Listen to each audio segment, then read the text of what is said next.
Jack here, JBF Music and Guitar Lessons, back with some pentatonic musical goodness for you.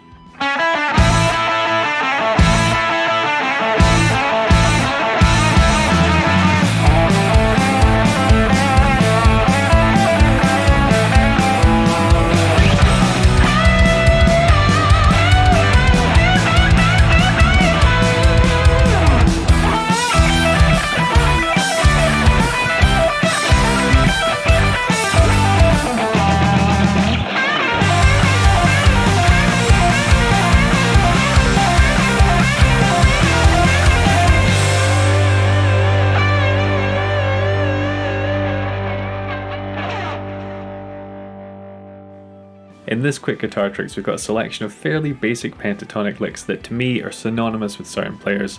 They occur in ascending difficulty and you can jump to each one with the timestamps or chapters featured below. If you want more concisely laid out videos like this, make sure to subscribe and enable notifications. Also let me know by leaving a like and a comment. These are both huge factors in really helping the channel grow. Tabs for these are on my patreon.com/jbfmusic, but let's just get to it, eh?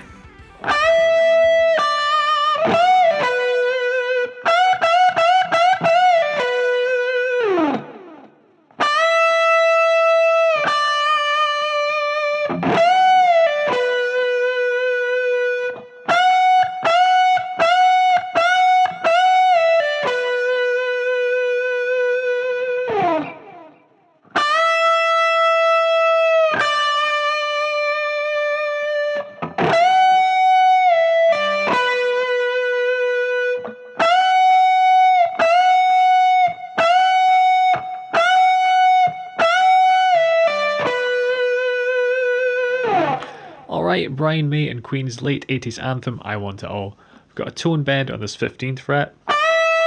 Coming on the and of 2 in terms of the timing. You return it to pitch, hit it again, and add some vibrato. We want to rake into the next note. And what we're doing here is bending this by a tone. Back to pitch, pull off to that 15th fret. Vibrato here, on that 16th fret. We then have 5 full tone bends with this rhythm. Do it a bit more slowly. Return to pitch and pull off down to the 15th, resolving to that 16th fret on the G string. We're in the key of B minor here, playing over a B minor, G, A. So a 6-4-5 chord progression there for the kind of that Iron Maiden feeling of that kind of 80s power thing. For more on this progression in particular, check out how to write like Old School Maiden with the I up there. If you want to replicate the type of tone May has here, which admittedly I've not really done, you could try using your wah and kind of rocking it forward until you scope out some of the lows but aren't quite in that kind of thinnest high area, you know, when it's pushed all the way to the floor. You get this nice sort of mid-range honk. Alternatively, you could try boosting frequencies with an EQ pedal, somewhere between 600 to 1800 in that range. As a starting point, go in the middle, go for 1200, and then you can kind of boost or cut around that to suit yourself.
Chuck Berry and the main solo break for Jonny B Goode.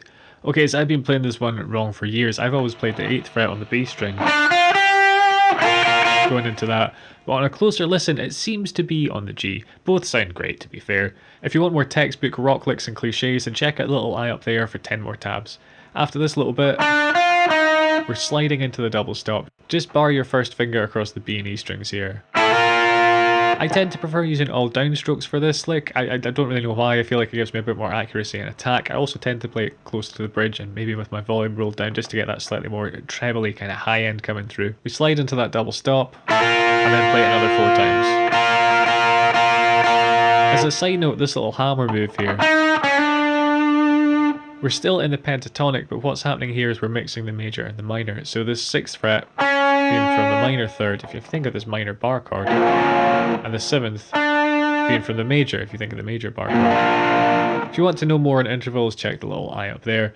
But what you might have worked out is that we're in the key of B flat, because this is a B flat here, right? The next bar is the same, but without sliding into the double stop. So we're still going, you just don't do that initial slide. Bar 3 is essentially the second half of bar 1, or indeed bar 2, since they're the same notes. Here I tend to keep my first finger barred across the B and E strings and just sort of rock it by bending the knuckle to get the 6th fret on the G string. Just with the kind of tip or pad of my finger. To wrap it up, we're just bouncing between this double stop and this 8th fret on the G string. You might want to add a tiny bend on the G string here, or just keep it straight. Totally your call.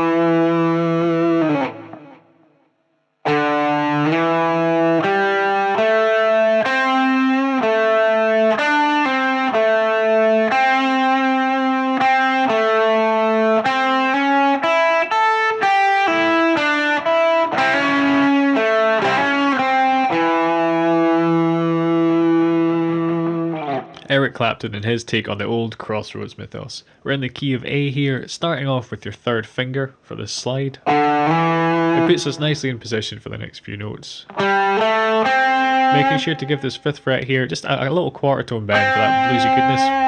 Then back to this root, the 7th fret there, and we want to hop up to the G string, pulling off the 5th to the 7th.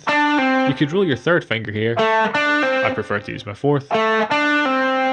Back to the root one more time. And then playing this 5th fret with some vibrato, and then once more without the vibrato. Then we go back to the root here, again resuming the vibrato. We have the same minor to major trick from the last lick, so we're going for the minor 3rd up to the major 3rd.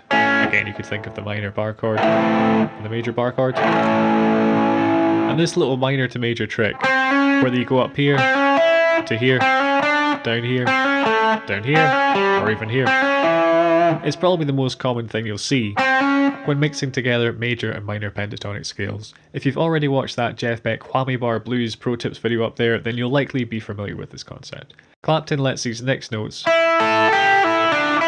ring into each other a little bit. Again, you can just bar your 1st finger across the B and E strings, letting your 3rd and 2nd fingers take care of the other notes. So the following notes in brackets might be hit, they might not. I couldn't totally tell from the recording, so play them at your own discretion.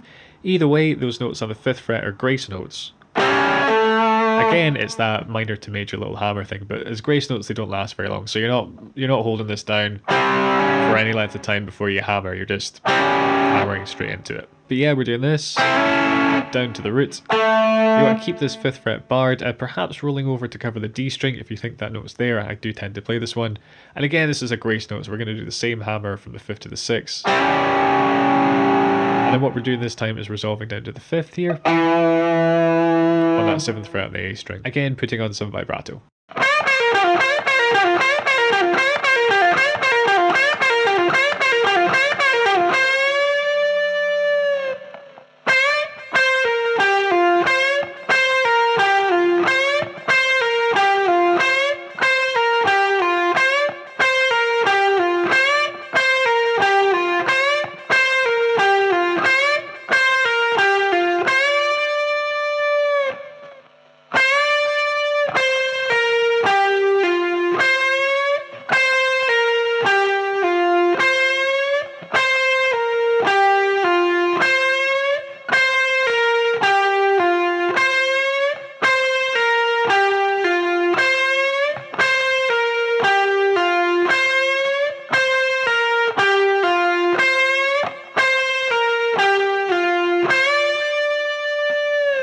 one of the many great licks by Alan Collins in Lynyrd Skynyrd's Freebird. There are a few tricky things going on here. We start on the and 4, so it's a pickup in that first bar, ending on the very last 8th note beat. We're bending a full tone at this speed, which can be a bit tricky, but to be honest, a 3/4 tone bend will still sound good, and to my ears perhaps a little bit better, and a half might be a tad flat sounding, but you can still get away with it. Depending on your string tension, it might be easier to pull the strings down. This kind of throws the rest of the lick off a bit for me though, so I've been pushing up here. The main fingering options, I suppose, are really using your 1st and 3rd like I tend to do. 1st and 2nd, which is probably my least favourite, or a combo of 1st and 3rd for the G string, 1st and 2nd for the D. I can't get that one too smooth. It's 1st and 3rd pretty much all the way for me. You could bar your 1st finger across the 15th fret here, but because of the bend, I'd find that quite difficult to do. What I'm doing, similar to before really, is I'm keeping my finger here and then just using my knuckle to rock my finger so I can get that 15th fret. So just rocking my 1st finger a little bit like that. I'd suggest doing whatever picking is the most comfortable for you. To be honest, if I'm left to my own devices, I would tend to play this as a down, up, down, up. I'd tend to pick it a bit more because I just find that easier to get cleaner. But I mean, you could do it all downs, which I also like the sound of because it's got this nice consistent attack. And if you choose to alternate pick this, because we pick the string 3 times for each repetition of the lick, we're doing like a pick, bend, back to pitch, pick, pull off, then repeat. This means you go between hitting the G string with either a down or an up. So here we'd have down, up, pull off, down, pull off, back to the G string with an up, with the bend, back to pitch, down, pull off, up, pull off, then we're back to the G with a down. You might find some economy or equal legato like the video up there works best for you. The final trick here is you want to mute the bend when it reaches pitch, because if you let it return, it's a nice lick, but it's not the one in the song. There's 2 ways to do this. One is bringing in a bit of the flesh of your right palm. The other is lifting your left finger slightly off the string. I tend to use a bit of a combination of both of them, using both my palm to mute out as I reach the peak of the pitch, and also lifting my finger up just in case this fails for whatever reason.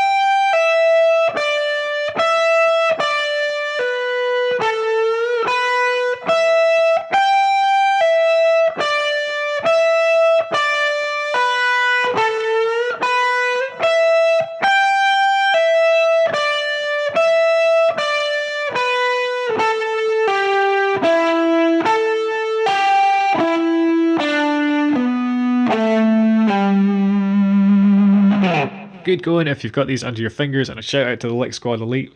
You guys rock. But this is Thin Lizzy's Dancing in the Moonlight. I'm pretty sure this was Scott Gorham, but please correct me if I am mistaken. We're in E minor here. Well, I suppose the original is tuned down half a step, so the original would be in E flat, but that's just splitting hairs really, isn't it?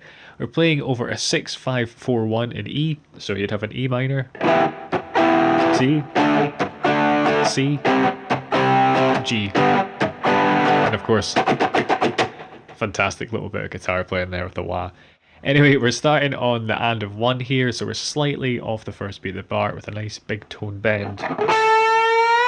You could alternate pick this. I've only just realised that I picked this kind of lick in a bit of an odd way, which I'll break down in case it's handy for anyone else out there. Not saying that I'd recommend this, just do whatever works for you, but what I seem to do is go down, up, down, pull off, down, up, down, pull off, down on this tone bend, down again, then up, down, pull off, down, up, down, pull off, and just repeating that same thing again. So for whatever reason I find it more comfortable going down, down, and then an up on the E string. Do whatever works best for you. And whatever picking you are using there, just repeat that, because although it's displaced, this is the same lick. You can see at the start of bar 2, It does that, and then just at the end of bar 2 we've got the same thing. Into bar 3, halfway through bar 3. Hopefully that makes sense with the overlay up there. And after all those repetitions, I'm back to alternate picking, a bit more like a normal guitarist there. Just, you know, up, down, up, with the pull off, down, up and a pull off, down, up, down, pull off, and then slide down. Add in some vibrato to round it all up. If you got something from this, give these cliched but awesome rock licks a look in. This has been Quick Guitar Tricks, that's the playlist there. But yeah, hit subscribe to keep up to date with the channel, leave me a comment, check out the tabs on my Patreon, and enable all notifications with that little bell on the side if you feel so inclined. Cheers guys.